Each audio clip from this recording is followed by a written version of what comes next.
go. Sorry, I was literally looking at the time, and I was gonna be like, when it turned 1, I was gonna say, the time is now 1 p.m. It's time to. The time is now 1 p.m. Time's now 1 p.m. But for some reason, what happened instead? Because the time turned to 1 p.m. a lot quicker than I was expecting when I was looking at the time, and so I just like. It's when you're having gay talks. My reflexes just started recording the moment it turned 1. It was uncontrollable. It's almost like, I mean, that's kind of how it should be, really. That should be like the latest anyway. That should be like the automatic start, to shake us from whatever stupor preceded, you know? The stupor of like the drunken bender that we went on last night, and then the hangovers that followed that up. You would not deal with there are so many reasons why you would not be able to drink. Man, I have the slightest headache, and I'm done. I would not be able to deal with hangover. You're so obviously fucking lightweight, and I reckon you would just because you're like just a tasteless ingrate. You wouldn't be able to stomach any sort of like hangover food. It's just all completely outside your palate. It's kind of hard to describe. I think the best way to sort of well, hangover food it can be a lot of things, to be fair, but there are some sort of quite specific things, like outlets that are labelled as hangover, like kebab, for example. That's like the ultimate hangover food, or rather, having just had a lot of drinks food. I think people would go and get like a kebab at like 4 a.m. right after the night out to help with the hangover, because it means their stomach is full of a lot of stuff that is like very absorptive. Yeah, and that's actually why, though, because it's like there's a lot of dry like meat and carbs, and it absorbs alcohol basically. That is a very rough cut way of describing it. That's not the scientific explanation, but that's essentially what's happening. It's the type of food that does help sort of draw away the effects, because it's so inherently filling and like long lasting, in your stomach, I guess. So yeah, and I just don't think you're up for any part of it.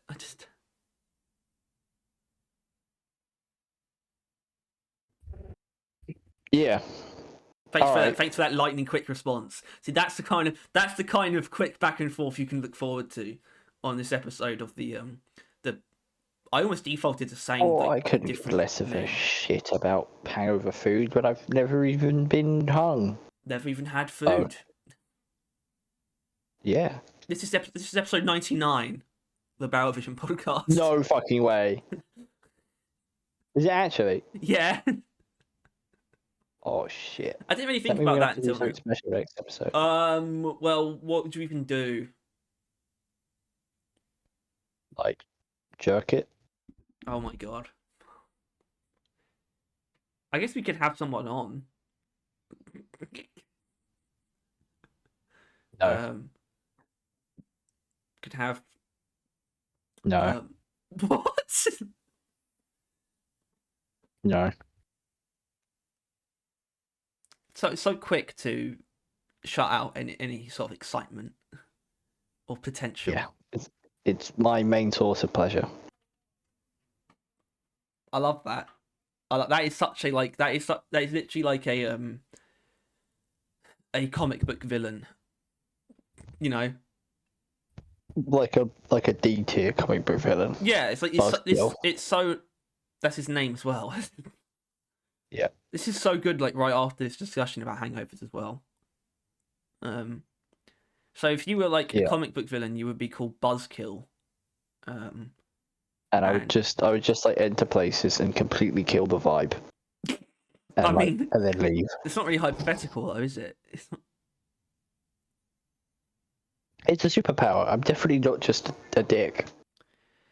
You don't have to be a dick to kill the vibe. You just have to be autistic. You just have to be a walking shadow. You just have to be. like the kind of person who walks into a place and you can just everyone's just like, did you see that? Did you see that darkness that just walked in? Did you see that I don't harbinger? often get described as a darkness. Generally, Do you often due get to described my as a harbinger? my pasty complexion. Mm. Mm. Mm. Mm. Mm. That's good. Well, I guess what would happen if we're looking at the expected chronology of things is the 100th episode would land sometime like potentially within one of the like playtests actually for Ocore. But I can't really say that means anything because we don't know how that's gonna we don't know exactly how that's No gonna way of play out playing for it. us. Yeah, we kind of have that aspect of it, but is that actually true? Yeah, Mitchell's Really? going back like Oh yeah, tomorrow like real soon. So for a month. that was literally gonna be like the first my first port of call was gonna be like if you happen to get like accepted in and it's like what your plan of action would be. Yeah. Well, I Hopefully am give it the to current someone who plan. can do it. The current plan is donating my body to science because that can net you like 2k, like pretty easily. But then what? Then I don't have a heart, but you know who needs it? I think in this day and age we could all do with a little bit more heart. So I'm gonna go buy one from the um The heart market. yeah, the heart market. Um you could like pester James. I was thinking about. Really? Well, Good other I person. figure God, I know because I know what I would have to do, and it would be to bother my my brother. Um, at the same time, I think he would find the idea of playing a or that's not for him necessarily. He's just very like understanding and clued into these very specific things. Not much else. But it would be like, oh, I need to play like this closed alpha for this game, and I mean it's only gonna be on PC anyway. I guess that would be the bit that would actually probably be the harder sell because it'd probably be like, well, why aren't you gonna get one? And it's like, well, I am, but right now this is very temporary, and I kind of need a way to do this. And also, I guess I shouldn't reveal too much personal information, but he's like, he works like anytime like afternoons and evenings on like weekends. Um, so basically, if I got in, Time. I could raise it to him, and I think the times would work out. I would just have to be very specific though. I'd be like, oh, you can literally like set it up and like open the game and just leave me in front of it. Um, and I will do nothing except close the game when I'm done, and I will just leave the room. You know, so I'd have to do it. um, like, yeah, but then obviously the fallout of that, or the additional part of that, is if one of us has access, I assume that we want to make sure we kind of both do, if you know what I mean. Yeah, Um, or you know, I could As just come in, around. exactly, I'd have to come around, but then it'd be like, I don't know how.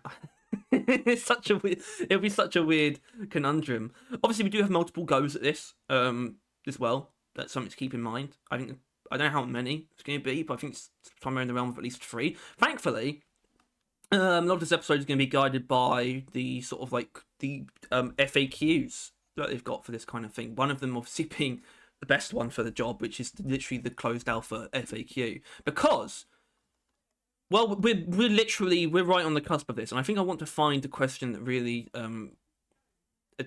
attaches itself to this, which is when I go through this stuff, I don't want to be reading out the question that's included and then the answer verbatim, but I do want to be extracting information so we can go off of what this sort of part of the closed alpha and how it's going to work. But the most important one is literally the when, and so we have to go off when this post was made, which was April 11th, and their aim was to launch it about a month from then. So actually, I don't know why. I feel like I remember it being specifically like at the end of this month, but that's not actually how that works. So it's probably just going to be like in the first week or two of next month, actually. So we're not actually encroaching that dangerously upon the time. Which means it's probably going to line up. I think I was right though. I think this actually makes it seem more likely to line up with the next podcast than I've even thought. So even if we don't have personal access, I do still think this is going to be. And I'm almost. I wish this was something else actually addressed in these FAQs, but I do think it's going to be quite public, if you know what I mean. It's like very, like people. I think people are going to be allowed to play this. I think and show it. I think, and that would be great for us. Possibly even them Ghost Ship themselves streaming it. That's what we would have to use. You know, if people were allowed to play it and show it, we would really only be able to talk about them doing it. You know, if you know what I mean. Because otherwise, we're just aping other content creators' content. But anything from Ghost Ship is official marketing material. So that works in our favor. If it does. Anyway, obviously we could go off of the trailer, but actually, when you think about it at this point, the trailer's actually distinctly in the past, you know. And we put our 2 cents in about that. I think in the best way possible, which was the actual breakdown. Please, people, watch that. It was a really good video. But I think something that's worth talking about is doing numbers. You know, like, man, this doing numbers for real. Like the trailer's actual views, because they're not crazy. Look, it was like slightly lower than season 5 stuff, right? If I recall. That's also, well, I mean, I think when we looked, it was probably noticeably below, because I would say only now is it slightly below. That is it being said that it is a like half a day old video versus, you know, not that. Yeah. So what this is 2 weeks on. So this is the and I do think it's kind of cool. It is their posting of the trailer is the one that has by far the most views. And I'll talk about what it's called in a minute, but it's like the IGN upload, for example. Not very many. But yeah, so the Rocore, say here's the thing, closed alpha gameplay trailer, 434,000 views. Now that is definitively lower than a lot of like season 5's marketing. But it's also still over 400,000. And it's quite a bulky title. You know, it's not snappy. It's no final trailer. It's no launch trailer or anything like that. This was always going to be a bit of a rise anyway, if you know what I mean, like from sort of a lower point in DRG's identity. It's been a while since anything's really happened. And for it to come out with something that people are still not 100% sure exactly what it is, and to pretty easily nab hundreds of thousands of views, I think is promising, because it's probably only going to grow. As I imagine the like early access launch trailer, for example, that's probably the more like tantalizing actual trailer, aside from the in years from now 1.0. I can imagine that easily crossing like 600,000, probably upwards of that. As in, People probably rewatch it when the actual thing opens as well. Maybe like when the mates are like, "Hey, yo, get on this," and then they'll like look up videos like, "What the fuck is this game?" Yeah, well, we don't actually know the numbers about how many people can be let in though at all, and that's not disclosed either. Although I do think it's going to go up each time, because, and actually it has to go up each time because when you get in, you do get into all the future playtests as well. So I imagine the number has to go up. You know. We don't know what it's going to be. I'd imagine they're probably starting somewhere in the realm of 10,000, maybe.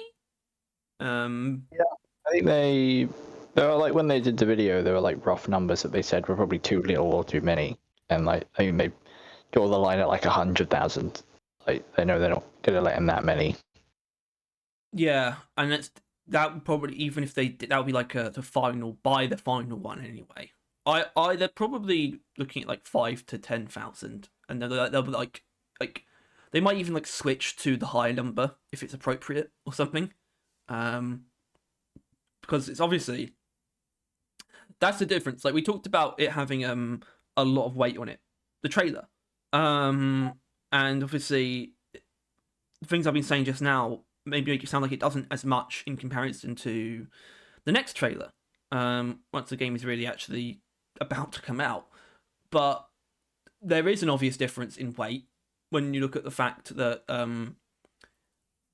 not that I have the not now I don't have the views for this to hand, but I can tell you right now the Deep Rock Galactic closed alpha trailer did not have anywhere near much this buzz, anywhere close. And that's why I think this is going to be such a thing for us to keep an eye on and try and extract something from. Obviously, Deep Rock's itself own original closed alpha is so far behind the origination of the channel that it was never something for us to even think about or even close to. But it's still something we're going to have to compare because it is literally night and day. That was like a time when there would be maybe a couple hundred, maybe a couple thousand eyes on this thing, you know? And now it is, you know, definitively hundreds of thousands, at least.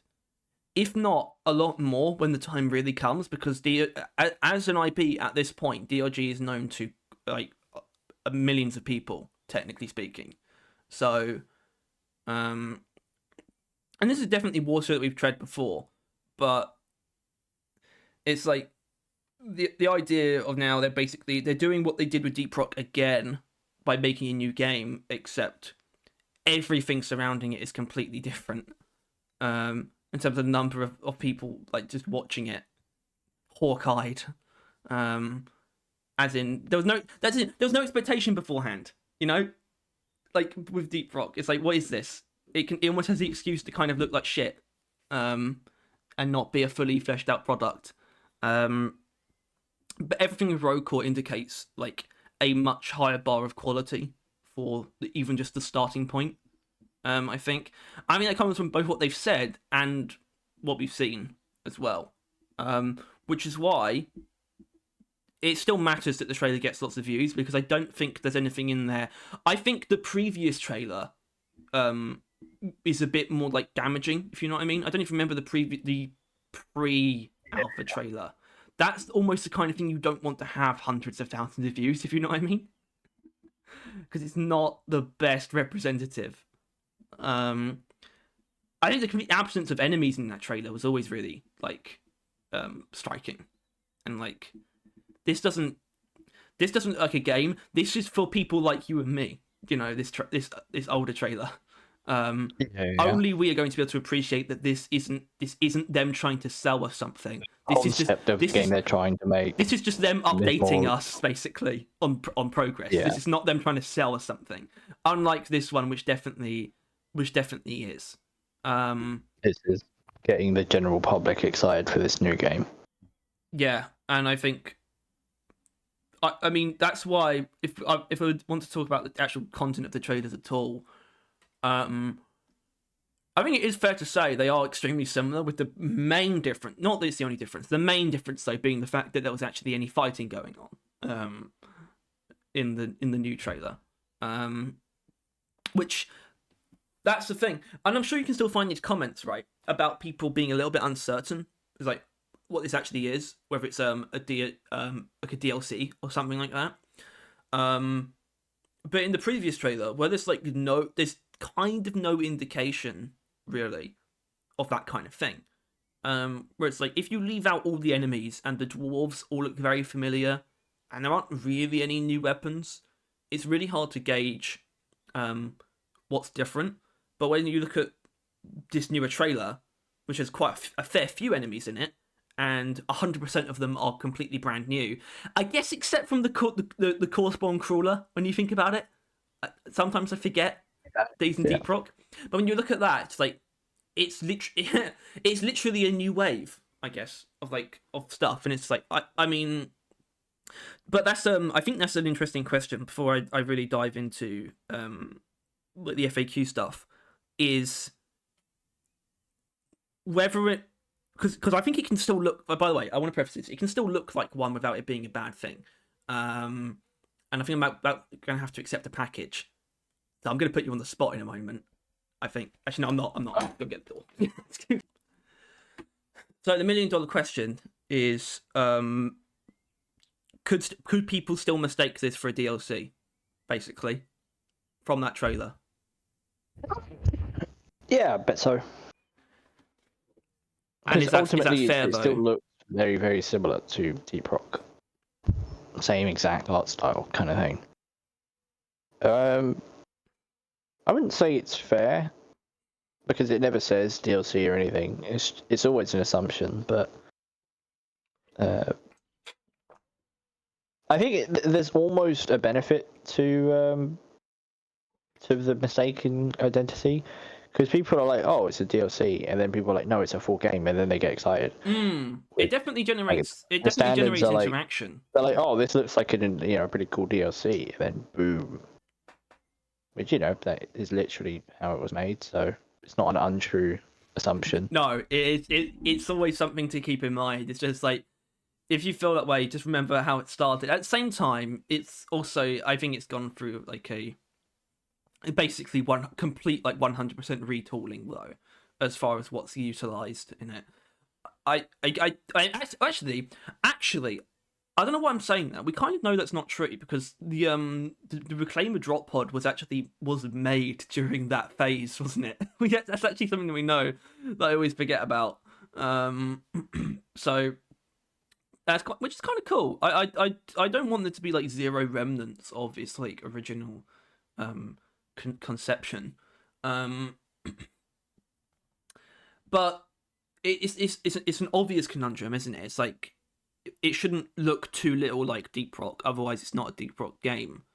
And I think it's because people are very used to games I think that's what it comes down to. I think people are very used to games either lasting forever or the next game in a series being a massive upgrade. Do you know what I mean? Those are kind of the two kind of ways that we have franchises nowadays, really.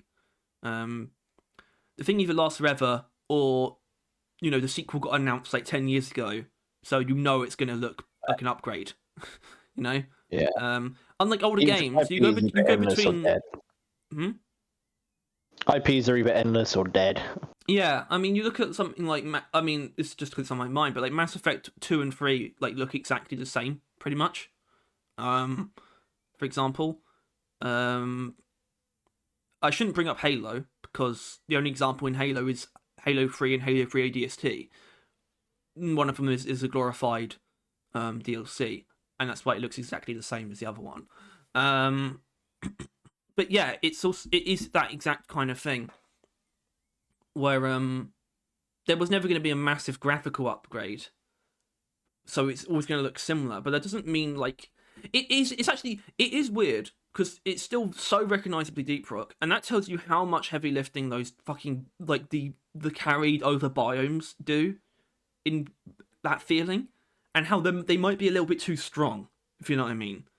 Like, the moment you see any familiar terrain, it immediately feels way more like the original game than every other part of it. It's like, every part is like, oh, well, this is still the same art style, but it definitely looks new. But then you just see generalized like fungus bogs or salt pits terrain, and you're just like, this isn't somewhere new. I've been here before. Games before.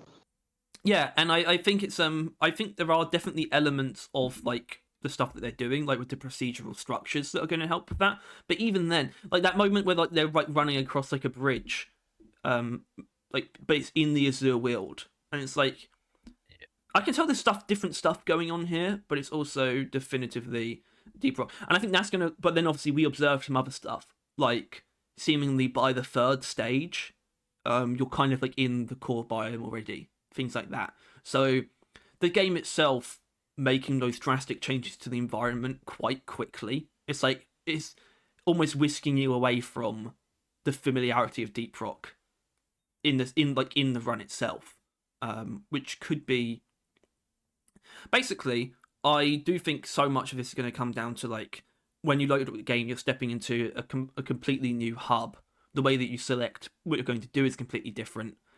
The only thing that stays the same, like 100%, is a very powerful component, but it's also fairly singular. It's kind of just these biomes that are the same because it's still Hoxies. That's why, and it shouldn't. The environment should not have no familiarity. The environment should have some familiarity because it's the same planet. It's the same planet. Yeah, but then it will twist that when you start getting deeper, and you start being like, oh, where am I? This is getting, I don't know. When you start like leaving a place you're generally familiar with, and you're in an area where you don't quite know, and you're slightly uncomfortable, like that. That's as the core begins to encroach. That's me when I leave my room and I get closer to the kitchen. Yeah, I believe that. Whoa, what's this? What's going on here? What's that? Fucking Borschi mansion is probably big enough to warrant that. Unbelievable. Unbelievable. I guess this speaks to things that we're sort of looking out for what the feedback will be. Like, I want to, even if we don't get our hands on it, right, I still want to know if people feel like these parts are too familiar, and if that's going to be something that changes. It's like, if literally Deep Rock familiarity is either too high or too low. I don't think it's possible for it to be too low. I don't think there's any way that it feels too unfamiliar, in my opinion. That just doesn't sound right. I think honestly, as long as it's on Hoxies, you play as dwarves and it's called Deep Rock Galactic, I think you can change everything else, and I still would buy it's in the same people in the same universe and stuff like that. Yeah. Everything else is like, I'm willing to, like, you can change it and do whatever the hell you want. But there's like a moment in the trailer where the player's just like shooting platforms at like a wall in a quite plain salt pits area, and I do wonder if I want to see like some specific feedback. Just like I was just like, I just had the platform gun in my hand and I was just shooting platforms into a wall to like mine some. Well, I guess actually there's technically no like carrying over minerals. That's something, but I was just shooting some platforms to go mine some stuff, and it's just a salt pit. It's like I thought for a moment, wait a minute, I'm just playing Deep Rock. That feeling shouldn't. I think I'm going to be quite literal here. I'm not saying it should not evoke similar feelings, but I'm going to be quite obtuse. There shouldn't be any moment when you literally forget that you're not playing Deep Rock. You shouldn't literally accidentally slip into it thinking it's a different game, and that should be avoided. It is odd because, like, ultimately the whole like roguelike element of the game really only affects combat, right? Maybe. I guess with the whole equipment being involved, there is an element to that, like traversing the caves. But like the way that you play missions, they're not overly different from Deep Rock anyway. Like, you're going to be mining Exponite, which is just like mining Morkite or gold or whatever, like just mining shit. No real big difference there. Depositing it in insert robot machine, completing an objective, and then getting out of there, right? Like, the gameplay loop is essentially similar, like exteriorly, but it's when it's going to be like your weapons and your equipment. Yeah, and also how much the gameplay is changed outside of the missions as well. It should ideally be mostly different to Deep Rock as well. That what you just described there should be the most similar part of it, because otherwise it's not really like it's not really a mining game anymore. If it's if we don't do because they're still taking the steps to be like there's going to be no carrying over objectives. They are making a completely new sort of set, and I guess sort of jumping off point for making new objectives. And there probably will be some distinct differences in how they feel to carry these things out compared to Deep Rock, just because of the nature of the game.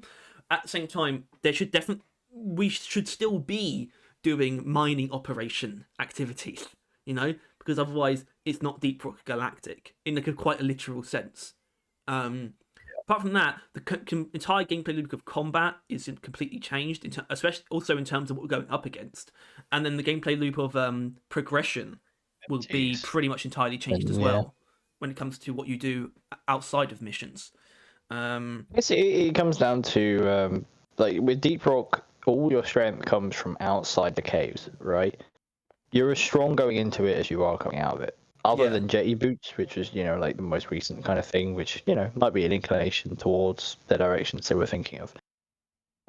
But with road core, like going into the cave, you literally have nothing, and then by the end of it, you're going to be as powerful as you can be. And it's like that kind of how different is that play style kind of affect the same essential experience. We know we're going to have things that are analogous to machine events, but at the same time, these sort of optional random events that crop up, it seems to be the result of those will just be more opportunities to get upgrades. That still might just be the actual main mission you're there to do. But I feel like that's I agree in terms of what we've seen in the trailer, but those things have been brought up. Well, yeah, actually, it's really hard to distinguish, isn't it? Because there's that thing, orb that they were chasing as well, and it's like that does seem a little bit more like a random event, like a hoarder. Because it didn't that give you the legendary, right? So it's I think so. But what I'm saying is, I think I am basing this a bit more on what they've said than what we've seen. I think they still said they were going to be random events that optional events, but the reward will still be more like expedite or just upgrades and stuff. So it's even though we'll have stuff that's analogous to machine events or season events, the reason to do it is actually completely different as well. Because the reason to do it is to get stronger in the run.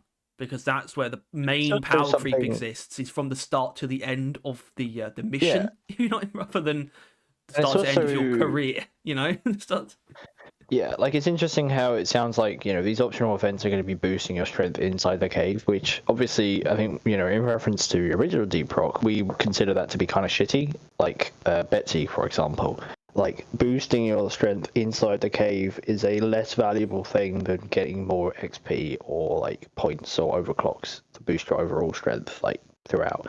So it's going to be interesting. These things are going to be just in cave only. You're not going to be getting exterior bonuses, and how that it is very different. It is a very different gameplay loop. In that regard. You also will, because you expect a sort of meta upgrade system, but that's all in a roguelike. That's always quite granular. It's not stuff like in Deep Rock where it's adding attachments to your weapons or these big power augmentations. It's going to be small stat boosts, I'd imagine, because that's normally what roguelikes do. And if it is like that, that is in and of itself the opposite of Deep Rock. When it comes to upgrading on the space rig, it's all about adding functionality to your equipment, not just giving yourself plus 1.5% shields. Yeah. That's kind of what I expect from meta upgrades, because that's usually what kind of thing it is. Or it's actually something that Survivor has, which is the meta upgrades are all stuff slightly boosted experience points gain and mining speed and things like that. But also they have one which is where you basically buy the upgrade increases the amount of tokens that you start a run with, and the tokens are reroll tokens. I don't know if that's something they might adopt, but then again, I don't know if rerolling would really work in Road Core, given that you are all it's a co-op upgrade choosing mechanic. It's one guy wants to re-roll the selection. I don't know if maybe they wouldn't do that actually. Vote to re-roll. Yeah, I think that if majority of players, or maybe just everyone has to want it. That's also the kind of thing that could come out of the closed alpha, because this is something that I think will be. First of all, I do think they intend on sort of keeping people up to date with Actually, I noticed they plan on keeping people up to date with what sort of the feedback is and the changes that are planned based on that. And I think the most interesting thing will be the feedback on the upgrade mechanics and the co-op upgrade mechanics, right? And choosing them, and like whether or not the timer, like tweaking like the timer in like a really precise way. It's like we need like 3 more seconds, like things like that, and it actually gets added. And like where that goes, if there's even drastic changes or like not, because it's like, well, no, we want to do it this way, but we will still make changes. As in, there's like obviously like really horrible like hypothetical, which is it's like mostly negative when it comes to that, and it's like, but they also really don't want to change it like to something different, instead of just like making smaller changes. And it's like I'm going to be very interested in that, because that's a big part of what they're doing that they perceive as like what's going to differentiate this from other roguelites, outside of it being like a deep rock roguelite. It's also this really strong co-op component. So I think that's going to get a lot of buzz as far as feedback goes, because I can imagine everyone being like I can imagine things going down very well in general with like weapons, like enemies. It's like, yeah, this stuff feels pretty good and fine, but it's like these really specific mechanics are going to be impactful and are because, very like, new. It is like, I trust them to make new on... weapons. I'm not worried about that kind of thing. Yeah. But yeah, like they are. Deep Rock fostered a generally like caring, helpful community, if you know what I mean. Like in game, dwarves help each other out, just like generally, naturally, right? yeah, and it feels like it's they not are forced either, though, is it? It's not forced. No, it's like if you're a scout, an engineer will put platforms for you more often than not, unless they don't know to do it, and then you just teach them, and that's like a very common thing. But like they're pushing that to the next step, and maybe the most extreme step, where in roll call you are expected to self-sacrifice for the greater good of your team, right? Like you want that legendary mod, you want to have double the health just because you want double health, like, but there's a tank in your team who's specifically trying to stay alive, so he is the best person to give that health mod to. And it's like, there's giving platforms to scouts. That's no real sacrifice on your behalf, right? That's just, getting the item. But then there is being weaker, like, for the sake of the mission and your team. And I think that is where there could be problems. Because it's going to take a consistent amount of high good faith for people to be doing stuff like that. Like, especially random people, right? And all it's going to take is one bad egg every now and then, and that is gonna really sour everyone's like mood on the game as a whole. Like, because it's like literally, you queue into a game for randoms. One of those randoms is Dick, who always just tries to get the legendary mod, the highest tier mod, just the strongest thing. Like, and sure, they're not going to get it every single time, but every time it's their turn, they will. And they are, like, they will throw the game off, right? Like, that run is almost definitely bound to lose, because this one person keeps just grabbing good shit regardless of comp, and it's probably going to encourage the other people to start, self-preservating, so they don't get all the shit taken away from them. Even if they don't, like, they're still going to be weaker overall, because that one guy is fucking up. So it's almost operating on hope that it will naturally foster good mentalities. Yeah, but the thing is, I think that's literally what I said. I don't think that games foster like wholesome sort of teamwork without encouraging it anyway. If there's no encouragement whatsoever, it always turns to shit. So I think as in, like you're only gonna get that what you want in that way by trying to get what you want. Like if they left everyone to their own devices, they would not be very nice to each other. But at the same time, this also runs the risk of the system that they're putting in place to make people foster that quite fragile, almost. It's yeah. But they've used the logic that the game is hard enough to where you can't do that. Mm. If you have planning it's that if you're a team that focuses just really who just focus solely on such a sacrifice for everyone else, and the team as a whole is really weak. It's just like one guy has like doubled everything and he's really strong, but everyone else can barely do anything. The promise that they're selling is that you will lose pretty hard, and therefore forcing you to actually engage as a team and work together and stuff like that. Thing is, I think I feel all like of this it comes stuff... down to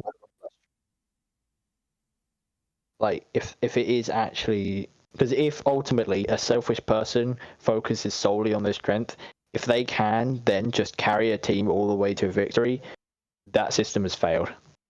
Yeah. And will need tinkering.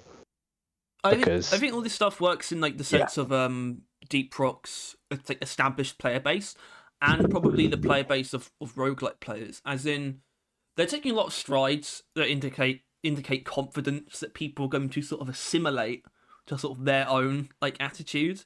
It's like, so like, we're going to make it so you have to work together. The game is going to be hard enough where that's going to have to be the case.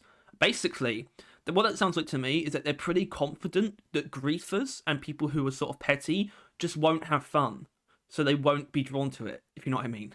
It's like they get inherently punished for not getting along and not, cooperating and getting on the game's wavelength. So they just don't really have a reason to stick around.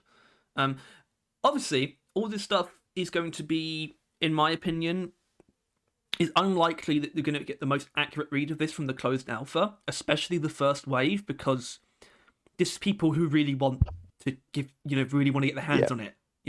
These people who are definitely going to be bad faith in the first exactly month or so of this. These people, this first wave will get along with each other. That's what I'm saying. Inexorably. So the little wretches that are going to load up a game after their FIFA match where they just went, I don't know, 0-17, and they're screaming at each other. Those fuckers are not going to be the ones in the early access. Even with the closed alpha, increasing the amount people let in with each wave, it doesn't matter how many people get let in. It's still going to be a completely new wave of the type of person who's going to be playing the game once it's actually launched, because there's a lot of people who will never play the closed alpha of a game because they just don't have that pre-established interest.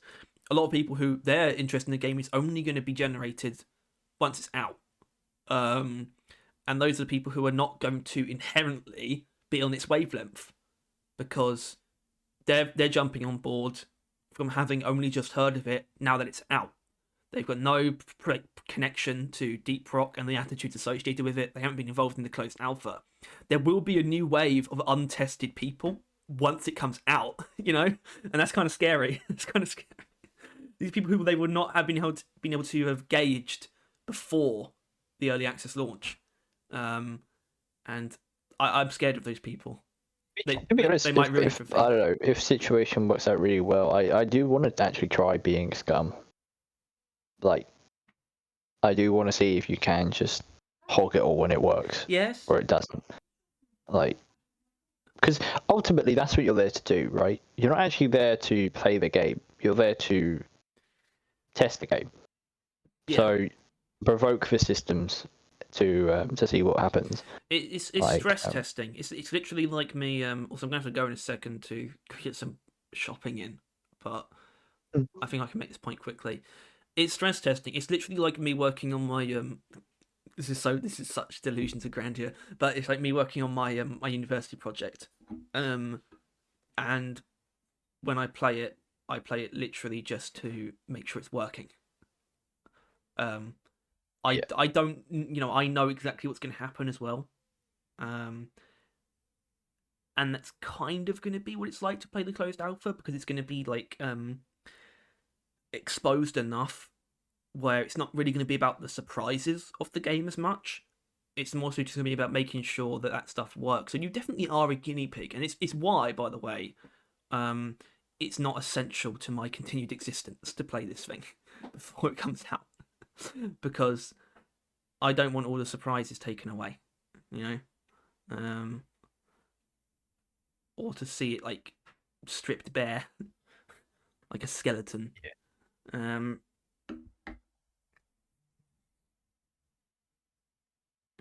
I should go get that shopping in, shouldn't I? Yes. We're so back. Yeah. We're I mean, what more is there? We're What so more fucking even back. is there to talk about? There's so much. That's a lie. It's not a lie at all. So you got this lovely list of although I do think the actual basically straight up roll FAQ might be better, but we've got the full on like closed alpha FAQ. And I'm gonna go through this in a good way, as in I'm not going to read the questions and then the answers. I'd rather just read the answers in a rough way, because that's more like just them sort of spewing information at us. Also, it's kind of their questions anyway. I'm also going to skip past the bulky one, which is why they doing the closed alpha at all. We kind of know that, and all that kind of stuff. So what are my odds of getting in? I guess I did read the question. Actually, I don't know, because like this stuff's a little bit cagey. I know that the actual roll like broad FAQ itself would actually be quite good, but they're sort of talking about how like it's like random and stuff, and also stuff I've already mentioned, like how you get into all the future playtests if you get into one, and I think we talked about actually we actually don't need this, so I probably shouldn't have put it in the thumbnail. But what is good is the they did something where like the roll Steam pages has this generally quite sort of lengthy FAQ and stuff that they've come up with, but it's not about the closed alpha, so I think this is a little bit more interesting. Actually, is this? That's not the whole thing, is it? Oh no, here it is. Here it is. Starting with the fact that they expect roll to be in early access for 18 to 24 months. That was the thing that made me realise this sort of FAQ section was going to be of quite significant value. Because for some reason, it's got them answering a self-imposed question about how long the game's going to be in early access, right? And when they say something like 18 to 24 months, I think, guys, this is like, that is so hilariously beyond the usual amounts of time that you conceive of, like in terms of future tense, you know. It's usually like, I don't know, 3 to 6 months is their like upper limit of like what we're doing next. But it's also, is it just because yeah, are they just mapping Deep Rock's sort of pattern onto it, you know? It takes about 2 years to do it. But then it's like you factor in the fact that it's supposed. Well, does that factor in the fact that they're going to take like basically a hiatus to work on another season for Deep Rock, you know? And it's like, then things get really weird. Is that why it's 18 to 24 months? Is that completely extraneous even from that? I would say probably that one. It's probably completely extraneous. Well, think about it. Think about more of what you just said, right? They're not just going to take a hiatus to work on season 6. They intend to work on all seasons past 6, right? They don't intend to stop. Well, obviously they don't, in the sense of they're only going to say if there's like a season 7 once they've decided they're going to do it, you know? There's no season 7 on the roadmap, you know? They have stated an ungodly amount of times that they have no intentions of stopping working on Deep Rock. Working on Deep Rock, yes, like, in a general sense. Yeah. Well, no, it's in a specific sense. I'm pretty sure. I don't think they ever. I do think it's pretended that. Well, I'm not saying they're going to stop doing seasons, but I am saying that they've only technically said that they are going to keep working on Deep Rock, but it's not much more elaboration beyond that, you know. At the same time, I almost don't think that means anything, because I know the plans are not going to go that far. It's interesting that they're giving a window, but also it kind of comes from the fact they've already done this before. at the same time, what we're going to discover as we go through this is it can almost take less time because, and we'll get into it, but there's stuff about how Rogue Core is going to be much more polished, basically, I think, than Deep Rock. The stuff about how like the full version is supposed to differ from early access, I guess this is kind of just what I was talking about. So based on their experience of Deep Rock Galactic, early access focuses on adding new features and content based on feedback and our own observations of how people play the game. Each new feature will be tweaked, balanced, and polished as it's added. So the main difference between early access and full release will be the game's breadth and depth, not quality. We'd like everything to be well-oiled and functional from the start. Yeah, that tells me that the early access, unlike the closed alpha, which is going to probably be a bugged to shit, but the early access will be pretty polished and stable because they're like, it's just going to be about adding stuff, not like finishing, if you know what I mean.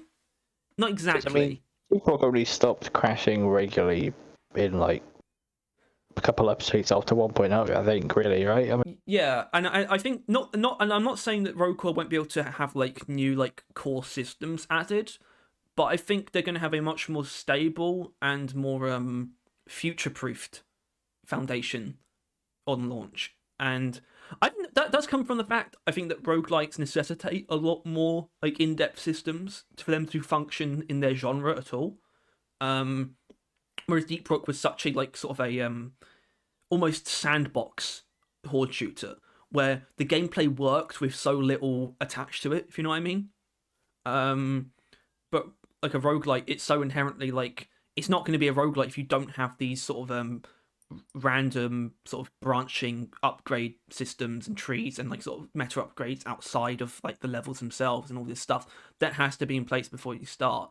So I don't think we're going to be seeing something like where Rogue Core's equivalent to the perk system is just not what it should be and has to be like revamped like a year in and still needs to be revamped up until present day, you know?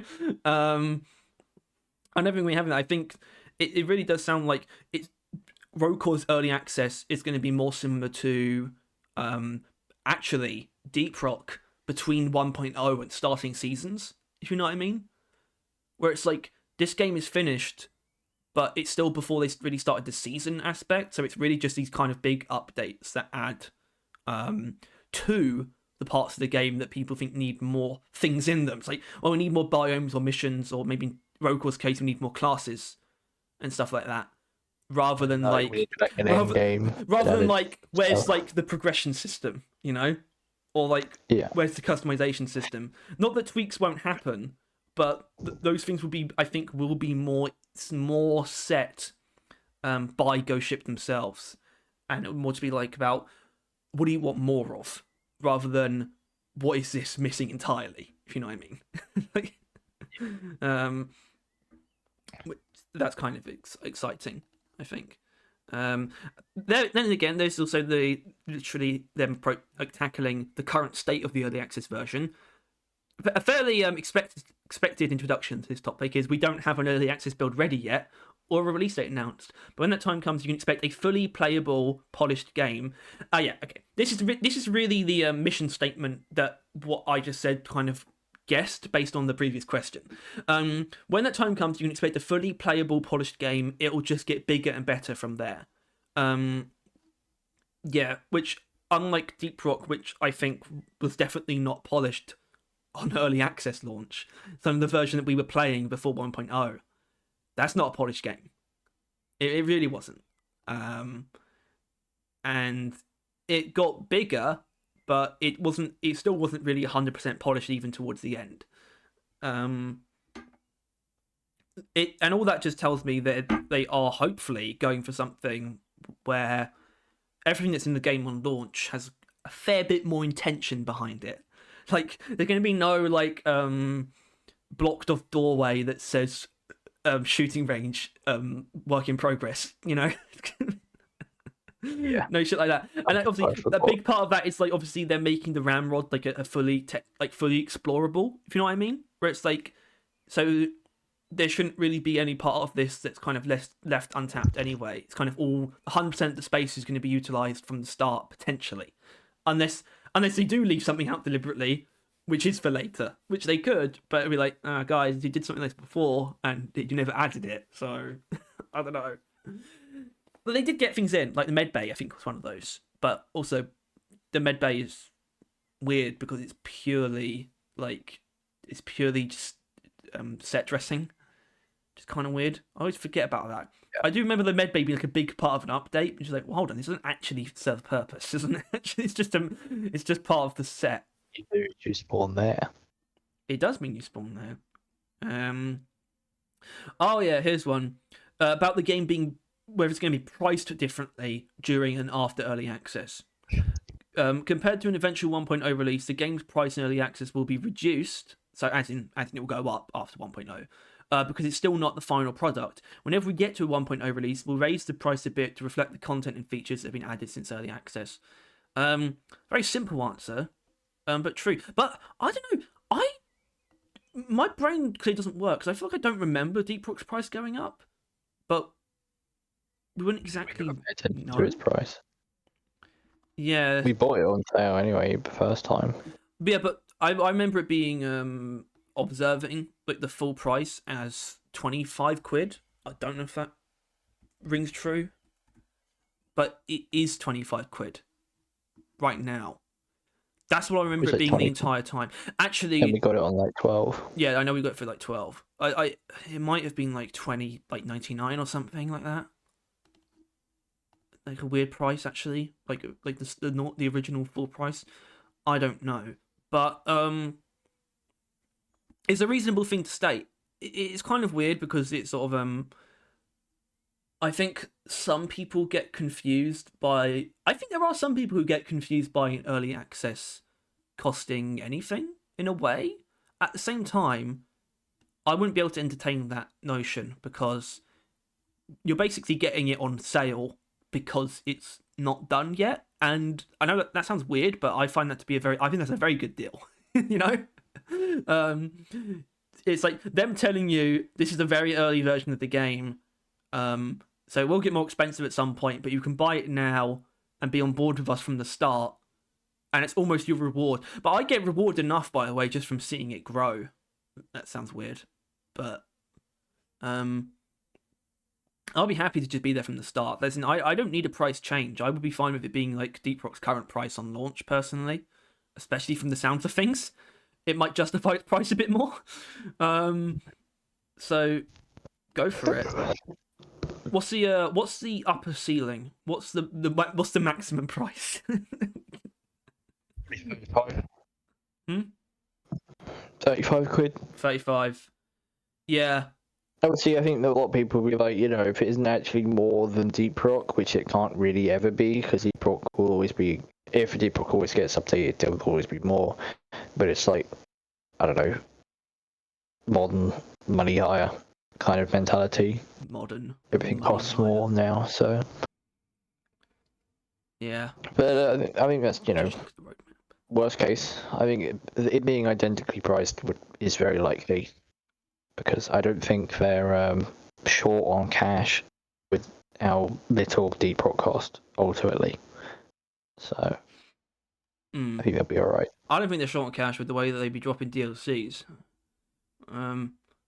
Especially when you look at the fact, like, the one that drops in a very, I guess, unceremonious way, the most recent one. It's like, it's got no, like, foundation, you know, of, like, why is this dropping, apart from it being hitting the anniversary, and yet apparently it sold, like, really well.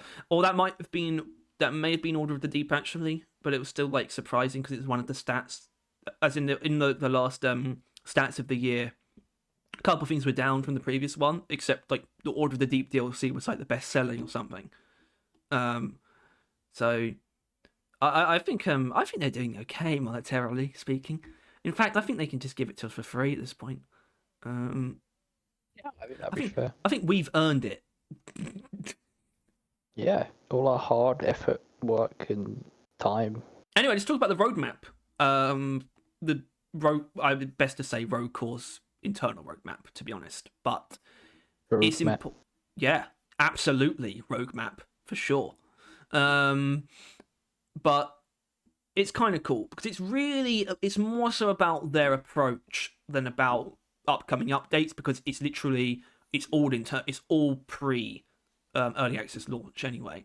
But it's the Q2 and the Q3 block that I think put the most stock into, because the Q2 block kind of surrounds the kicking off of the playtests really, and I think I kind of just divulged this as it is, and it's like our priorities for the coming months will be heavily influenced by feedback from the closed alpha playtests.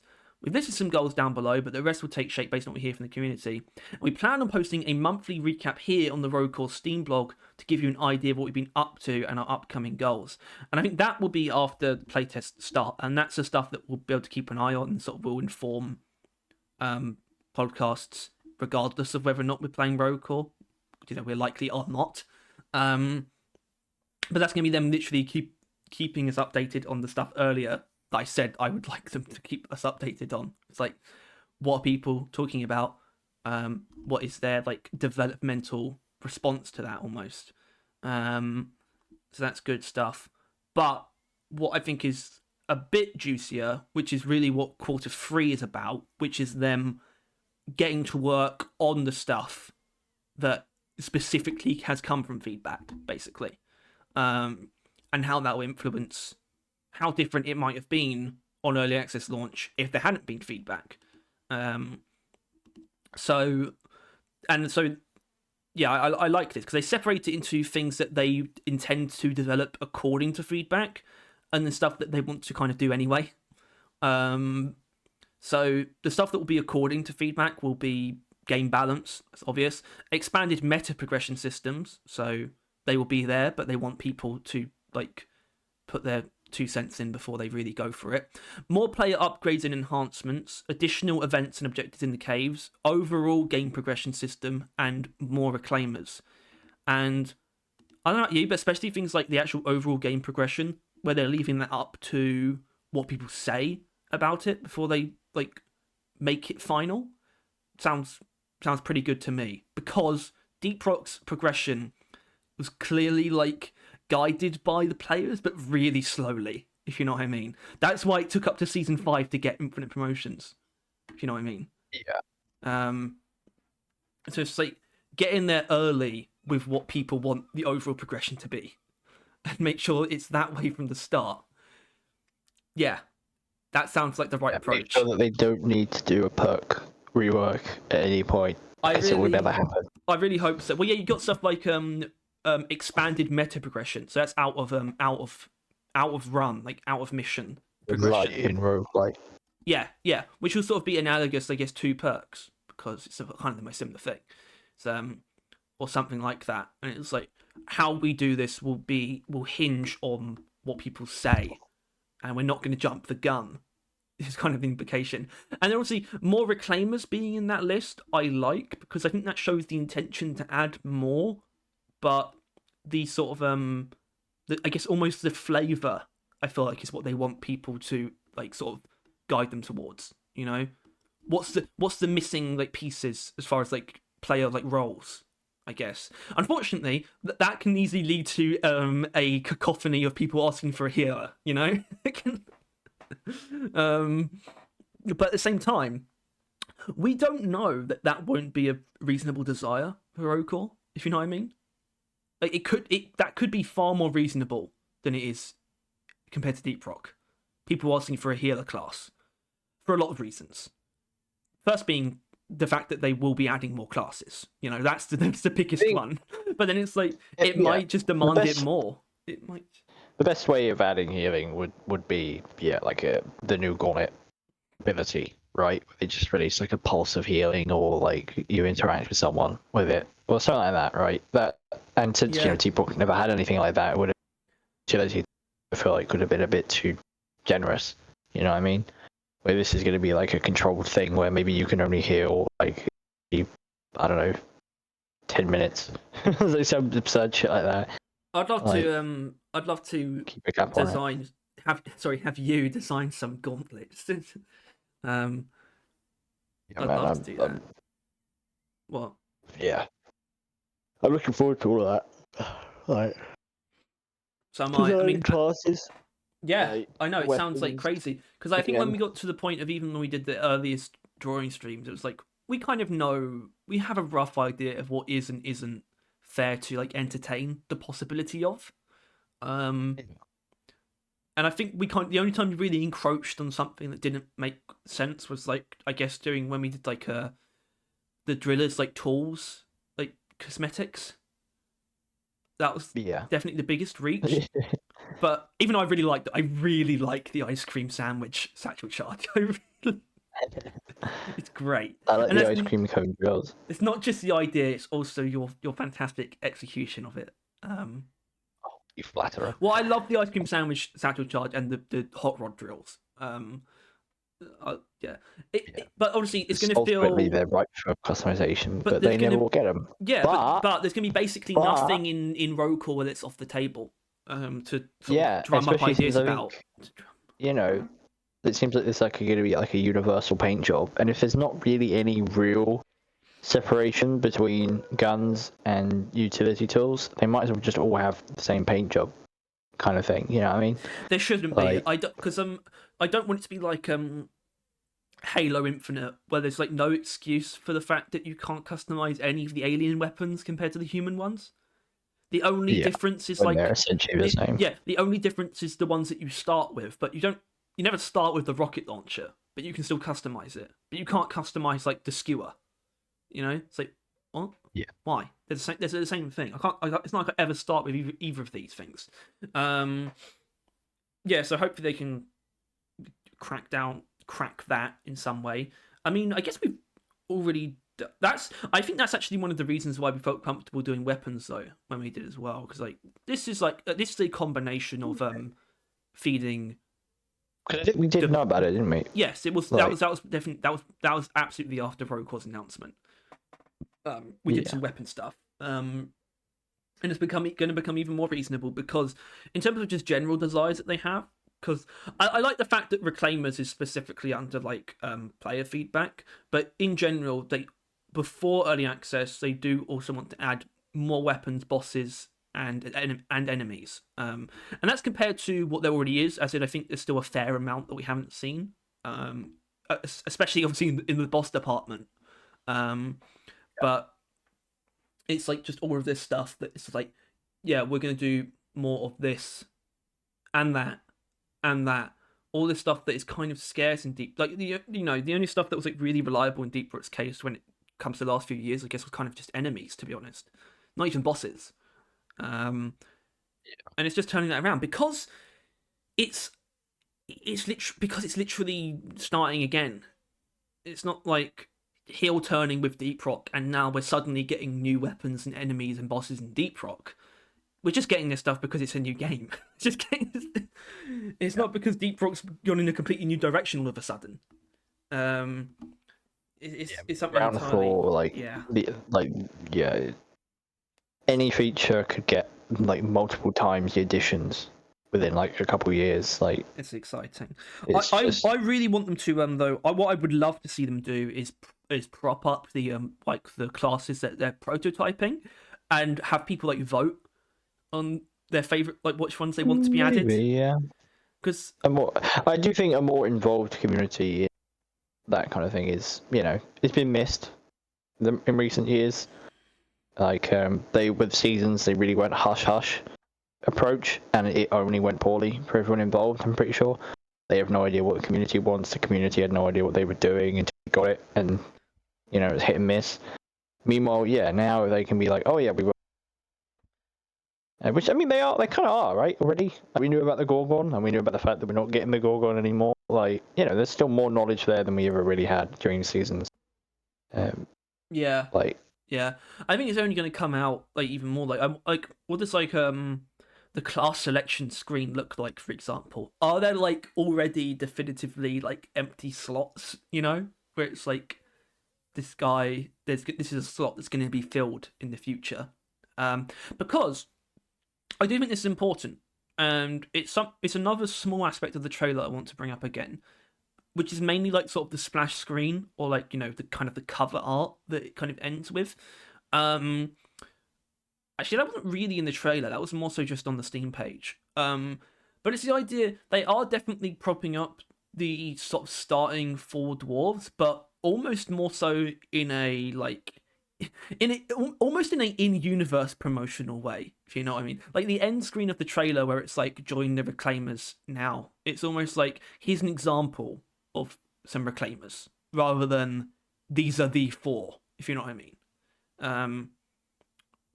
As opposed to Deep Rock. And I think that comes down to while they all look good, their designs are not as like as clean and like silhouette Me and Monkey focused. have had a talk about the Falconeer. I think it is. Does he have? Is it really, really ugly sideburns, or is it like long hair that's coming under his helmet? Because I think they're ugly sideburns, but Monkey thinks that it's like hair and helmet for like the first time. Hair and helmet. I don't think it's whatever it is. It probably you can probably circumvent it with a good beard. But Well, you could always unequip it, I imagine. But the helmet itself, yeah. I don't. I think probably more so on sideburns. To be honest. Yeah. Ugly sideburns, but it's like ugly sideburns. as in while these guys look good, they are not as clean and like poster boy almost like designs as the base Deep Rock dwarves. These are like these guys are these guys feel kitted out already in a way that the Mark 1 sort of looks don't, and as in they're just more they're more busy, and they're busy in a way that is appropriate, but not in a way where it's like I don't think Roguecore is going to be sold on these four distinct roles, and I think that's obvious from already what they are, because as much as I like them all, they're not as clean and archetypal as Deep Rock at all. I think Deep Rock was very intentionally put together to be like, here are three archetypes and Driller. You know, I genuinely think that was the approach to the original classes.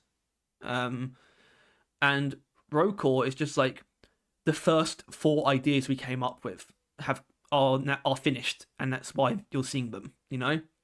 But it's the first four of many more. That's why they're silhouetted in the cover art. Like, I genuinely think that's why. Like in darkness, like shadows.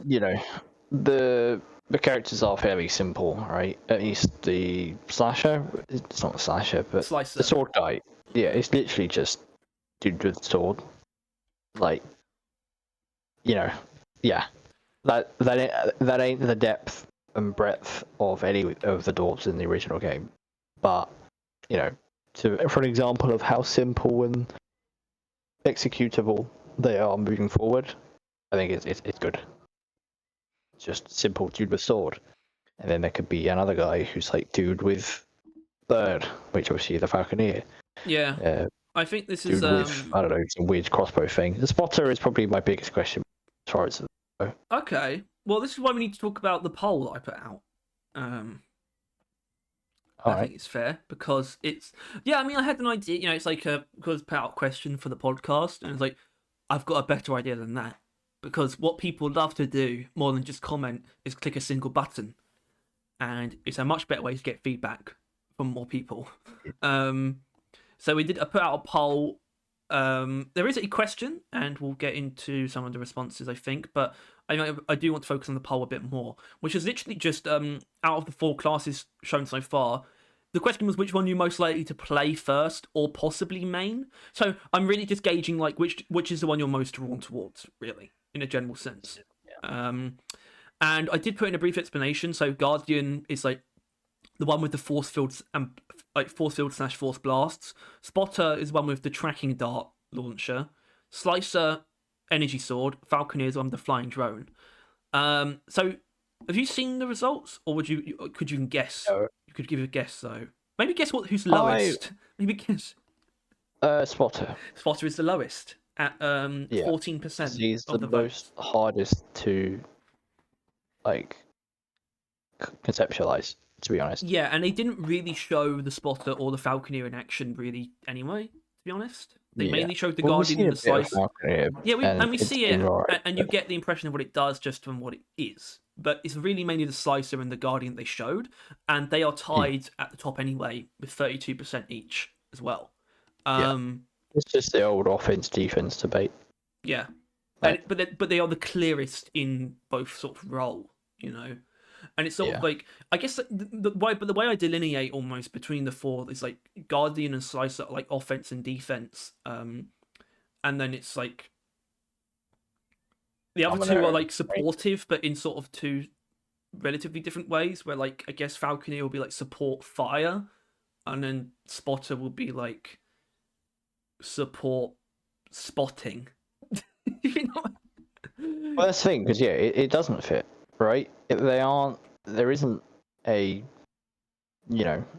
it's not the 4 fantasy archetypes in a sci-fi setting or anything like that. They're just 4 characters with abilities, and we should, eventually have quite a few of them. Well, they kind of are. If you take, real world. I think if you take certain fantasy archetypes, though, like some where they have like double up on the Guardian being a paladin, where the Slicer is a warrior. They're obviously very similar, but but there's then it immediately falls apart with the other two. Well, so a Spotter would be a ranger in a way, but they kind of like it's like it's not. I don't think that's the approach. I think that's forcing it where you don't need to. The Spotter, however, is actually my pick.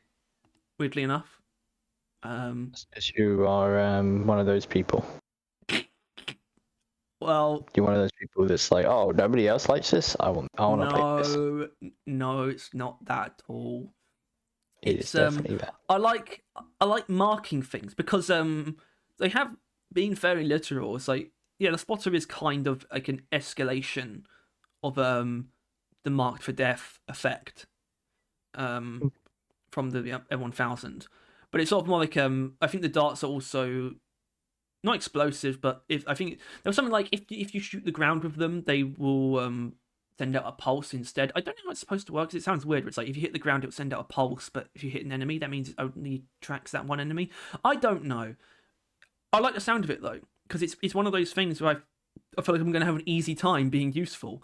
But then again, Falconeer sounds like the direct line towards that, but I'm just not as attracted to it because but also I don't know. I got out of my system by mainly engineer. Like, there's a reason why there isn't a tracker in Deep Rock, because you don't need any. You see an enemy, you shoot them, chop down. Like this is. I do wonder what the need for tracking will be when enemies just run straight towards you all the time. Like, well, it's definitely about marking and damage amplification though. That runs away from you and is quite important to kill, because it gives you something good, and if you track it, then that would be very handy. Maybe, perhaps. Yeah, but I think what we do know it's about sort of like marking things for death as well. It's like it's damage amplification, probably slow down as well. Like something like the Edge Stalkers, with those weird things that look like Geth. Perfect target for that, especially if it slows them down. And sort of like just always see where they are. I don't know. I like the sound of the Spotter. He speaks to me. But then again, I think the Slicer does as well. So the reason, I kind of know why. It has a lot to do with the fact that I can already see the pipeline between the relationship between the class ability and the weapons more so with Spotter than anyone else. It's like a direct line where this is going to help me kill things rather than just do its own job, and my weapons do their own thing as well. I like the idea of like helping myself and others rather than it just being like a rather quite singular effect. Obviously, we don't really know what the relationship is really like between class upgrades and like builds, if you know what I mean. Where it's like, how much does the class upgrades aid your weapon aspect of your build? We don't. Yeah, it's kind of hard to gauge. But like Spotter, I'm going to be spotting things and making myself deal more damage to them, so I know that it's going to help my weapons. And I'm about that life, It's pretty simple. I might just defer to Slicer though, as well, just for turn my brain off, fun. But Yeah. Are you? I believe you're on the Guardian train. Is that correct? Yes. Yeah. Yeah. Yeah. I mean, he's a big fella, and you are, you know, you know how you are. You like big men. I do like big, hairy men It's actually very tangible. that make me feel safe Wait, what? because they're tanks. It is a genuine through line of you though in your decisions in like games. I like tanky characters. I like characters that just don't die. You like big It's just men, Tyler. Yeah, they're always big men, but because big men Yeah. are cool. Yeah, and I'm Like going to they're be like, honest hey, with you. I'm big and I'm I'm gonna fucking so punch you in the nose. like it's. This is going to be a bit sexist, but I don't. You know, I think I don't. Not that I don't like big women. Where this is going. Okay, I'll tell you where it's going. I can be quick about this. Basically, I think like sort of big, slightly sort of ugly men are still appealing characters to play if they really like sort of exemplify the tank role, and it's kind of unfortunate that it doesn't work quite as well for women. You can still be a big tanky woman, but if they're not appealing to look at, it's kind of unfortunately hard to justify playing the character.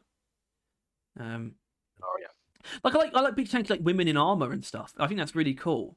But men can almost get away with being a bit. Men can get away with being a bit more gross, if you know what I mean. Yeah, I mean, I play orcs any time I Exactly. Well, I think orc women can be okay because they're almost like they're orc women.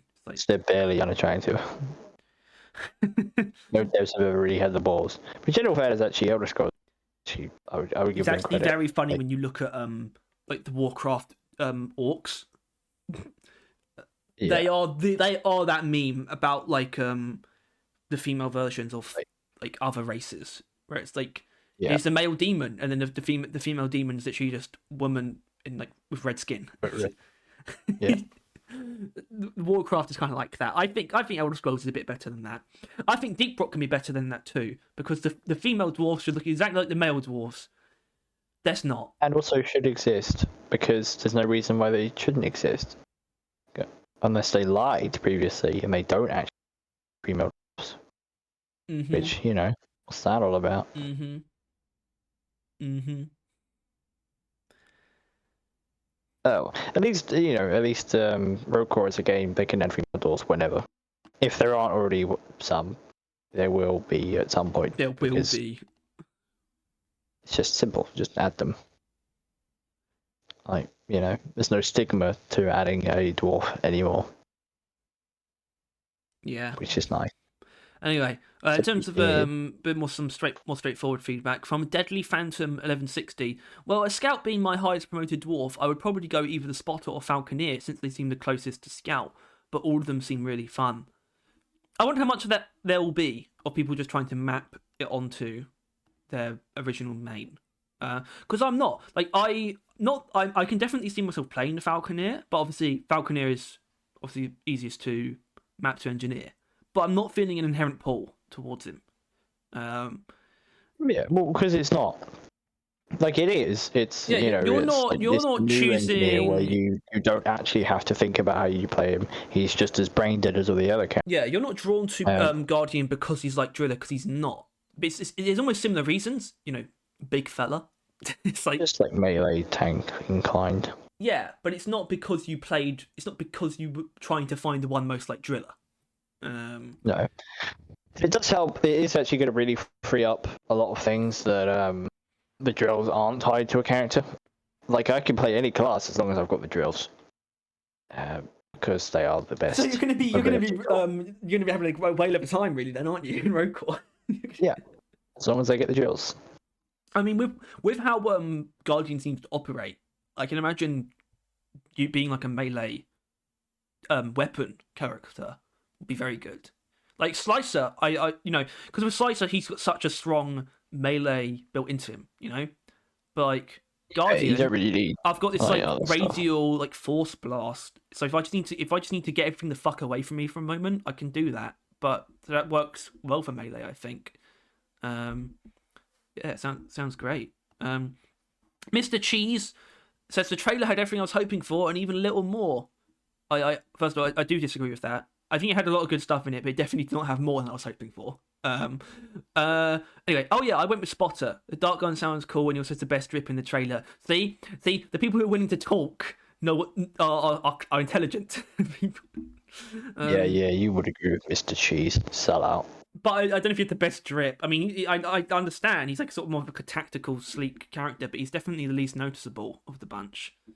Well, I guess really, Falconeer is probably the most visually striking. Really, I guess something to do with sideburns, but also the sort of like the approach, the general approach. We kind of know it's inspired by like, the Mongolian fellas, a little bit. Good stuff. Good stuff. Anyway, so I think come next time we do this, All right. there's something should have happened, like for sure. Like, and this is like, I know it sounds crazy. That something happened. Podcast, Vision podcast episode 100. 100, and maybe we can drum up something to. We'll just talk. Maybe we'll talk about like starting the channel. I guess a little bit. It's probably fair. I feel like we've told the story quite a few times. Yeah, but we'll do it again. We'll make it up. Right. We'll make up a new origin. Yeah, we'll come up with a new, more interesting story. And I think we'll probably get people to. We'll ask people. Which one of us needs to be dying of an illness? I think that's. You strike me as a dude who's going to perish from like an illness. Like. It's not. We started this YouTube channel as like a make a wish for your.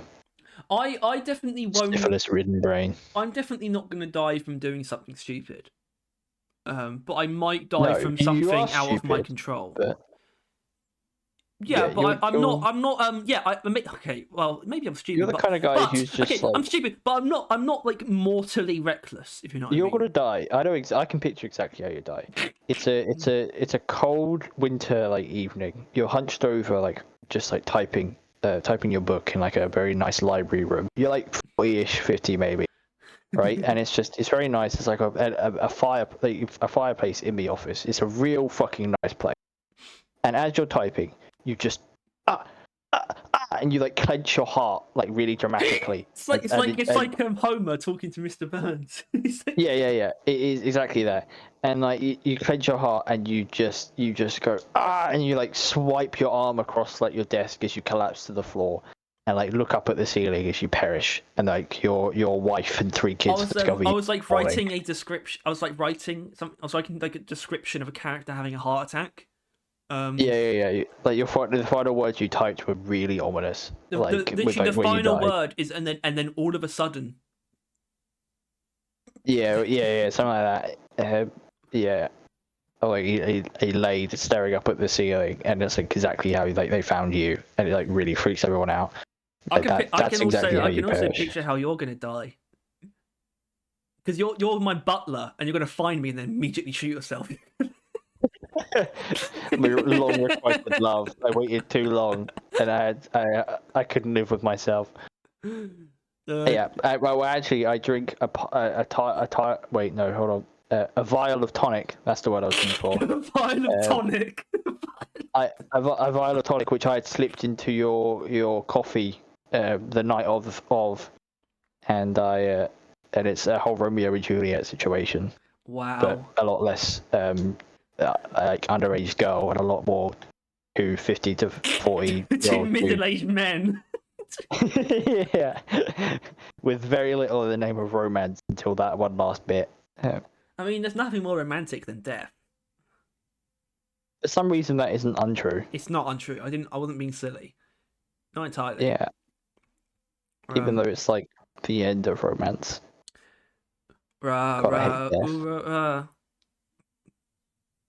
What? That's a Lady Gaga. Bad Romance. I might have heard of it. You probably have. I know it's a niche song, so yeah. Yeah, it's really niche, much like Billie Jean. Yeah. It's not actually too dissimilar in terms of like popularity. That's why Billie Jean is probably like one of the top 5 songs known. Yeah, it's like Billie Jean. Michael Jackson is like the singer of the world, really. Like he's like Jeremy Clarkson of singing.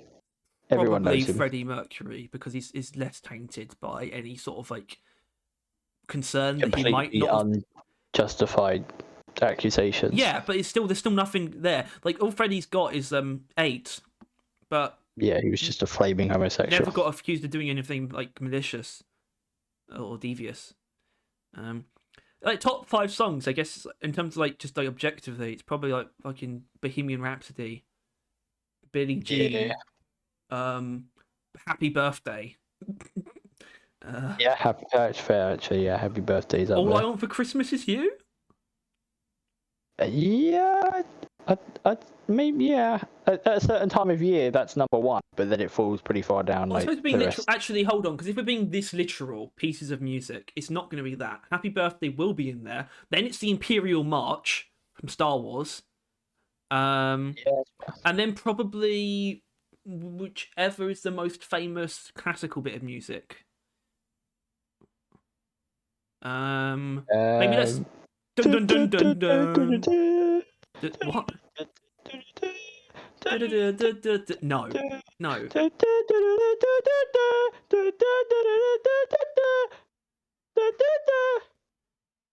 No, it's definitely dun dun dun dun. That one.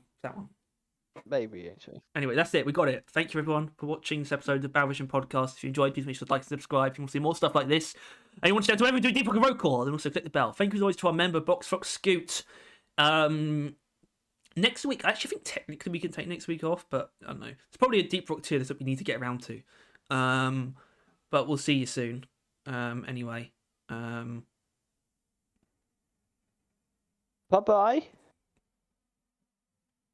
Do I get to say goodbye? Yeah, you do. Bye-bye. Bye, bye, bye. That song should be in the top 5. Bye. Do. I love how people like to pretend like they didn't enjoy that movie. Oh yeah, no, it was a blast. Sure, it was like not good, but it was good. Well, like even then, it's not good. It's just it's not like an actual really. No, but no. I mean, Deadpool. I think Deadpool 2 is far better, really. Yeah. Than 1 even. I think Deadpool 2 is the best of the 3. To be honest, I think it definitely was telling a story more than I think the first and third one. Which that's always a good idea. I think people like stories in movies generally. Yeah, they do. Bye.